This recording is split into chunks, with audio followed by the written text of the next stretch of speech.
Focus this morning is, of course, vehicle theft and vehicle hijacking. Rife in the country, as we know. It was our focus last week, Monday. It's our focus today as well. So what about alternatives? Have you given that any thought?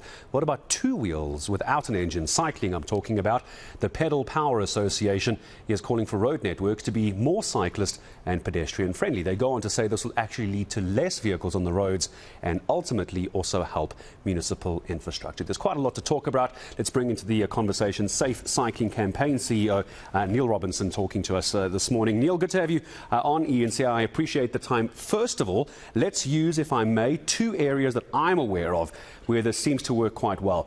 One is out in Mildersdrift, cradle of humankind, and the other is down in the Western Cape. It is possible. Why is it so difficult to roll out nationally, do you think? Good morning.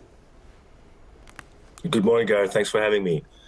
Yeah, those two areas are particularly, let's call them safer zones. They're not completely safe, but I think nationally we have a challenge around numbers of cars, numbers of people, spread out areas, rural areas, urban areas. As people move closer into the cities, as urbanization happens, what we're trying to advocate for from a Pedal Power Association point of view is to get as many non-motorized transport elements on the road. So when I talk non-motorized transport, I talk cyclists, I talk pedestrians, I talk people on, even skateboards, scooters, etc.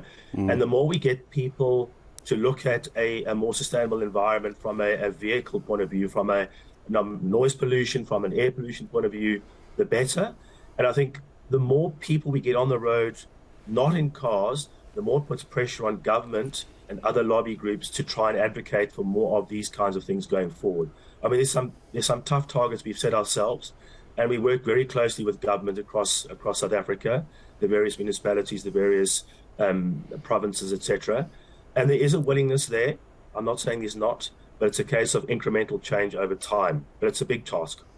It certainly is a big task. I want to talk about those targets in just a second as well, Neil. Before we get there as well, if we were to bring out a pros and cons whiteboard on the show, I imagine that you're well aware, as is every other cyclist and pedestrian in the country, being on our roads is not safe even as a sporting pastime, even as a form of exercise. It's not safe on our roads. That's a gross generalization, but it is a concern for many, many people. How do you propose we try and sell this idea? And then you have critics coming back and saying, but cyclists are being hit by cars, pedestrians are being hit by cars. How do we try and make it safer, knowing our road infrastructure issues? Well, follow the law and consequences. I think those are the two big issues. So a lot of the accidents happen, especially with sporting leisure cyclists. It's very early in the morning, 6 o'clock in the morning, when people are going out for their training rides. And unfortunately, guys are coming home from the night out the night before. And number one's possibly drunk driving, reckless driving, and cyclists are affected by it. I think the only way we change this is landmark cases, consequences, big consequences for people who do this. I think South Africa has generally fallen into a lawless society. I mean, I can guarantee you that not many of us obey the law to the letter.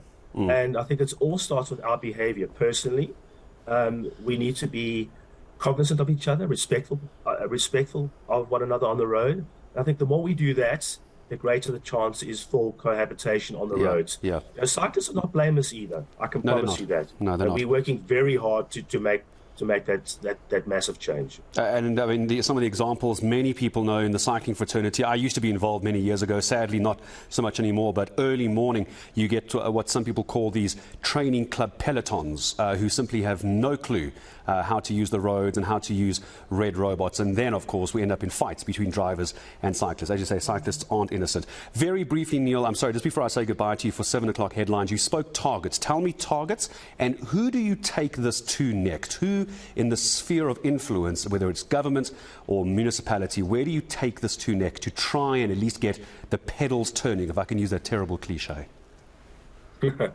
Okay, so we work very closely with the Western Cape government, Alan Winnie, the Premier, and the Transport Minister. We speak to them very often. We're looking to do some work in KZN, and obviously the big beast is Gauteng. We need to work with government. We need to work with Cycling South Africa and other organizations to try and bring about change, and quickly. The targets we have in the Western Cape are quite steep, and that we want to roll out nationally. So we're looking at modal transport cycling-wise, it's 1% at the moment. We want to double that by 2030. And then the 1 meter pass rule. It's a law in Western Cape. We want to bring that about nationally in terms of if someone passes a cyclist, it has to be within 1 meter, the 1 meter rule. So those are the big things we want to try and achieve in the next few years, Gareth. Well, I appreciate it, and I'm sure we're going to talk again in the near future. I'd like to follow up with you, Neil, and your organisation joining us this morning, CEO of the Safe Cycling Campaign, Neil Robinson, talking to us about hopefully seeing more bicycles on the road versus cars. That's